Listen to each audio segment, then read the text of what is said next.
Hey guys, welcome back to the channel. This is Graybeard Garage. My name is Matt, and today we're going to do a little unboxing here of our Titanium Plasma 45. This is a plasma cutter from Harbor Freight that I picked up a couple weeks back when they were having a sale. I got it for 30% off. Something I've been looking at for a while, so I could do a few projects around here. Some little work on the trailer that we're going to be doing. So I figured we'd pick it up and have it ready to go for those projects. And today we're just going to take a quick unboxing of this thing and see how it works and what it's all about. So this actually runs on dual inputs, so you can run it on 120 or you can run it on 240. So that makes a nice little difference too. I've watched a few different people use this particular product, and they run it on the 120 with about 90-95 pounds of air pressure running through it. It seems to cut really well. So I'd like to try that out, and then also try the 240 and see how it cuts under the 240 as well. So we're going to take a quick look today. We're going to go ahead and unbox this so that everybody can see what it looks like as it's unboxed.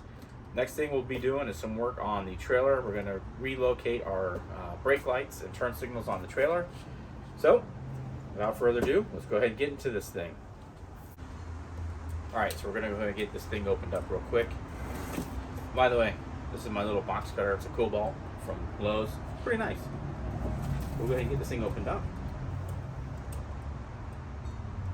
Let's see what we got.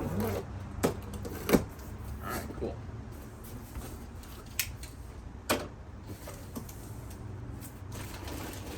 So here is our cord, our stinger tip, or cutting tip.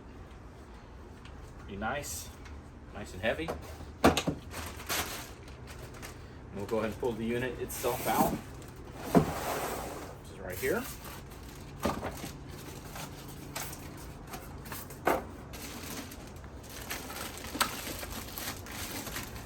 Okay.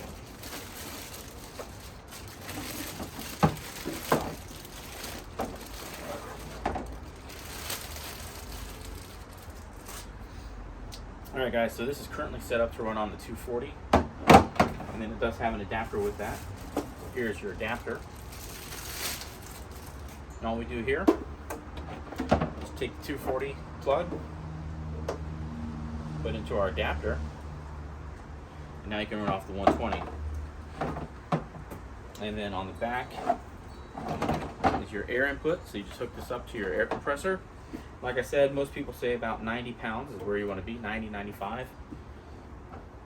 And then the cutting tip plugs right into the front here, along with the ground cable. That's a nice ground cable, nice and heavy. Yeah, that's pretty nice. Nice clip. And of course we got a tool to change out tips and all that other stuff, and of course set of directions, but I mean, who needs those? So anyway guys, that's pretty much it for the unboxing. Next thing, like I said, we're going to do with this is we have a little project on the trailer. We're going to be replacing our brake lights and turn signals indicators on that trailer, and so that'll be our next thing coming up with this unit. Hey guys, if you like what you're seeing here, give us a like. It helps the channel out. And go ahead and subscribe if you want to see more content like this. Again, thanks for tuning in to Graybeard Garage. My name is Matt, and remember, you can do anything if you put your mind to it. We'll talk to you guys later.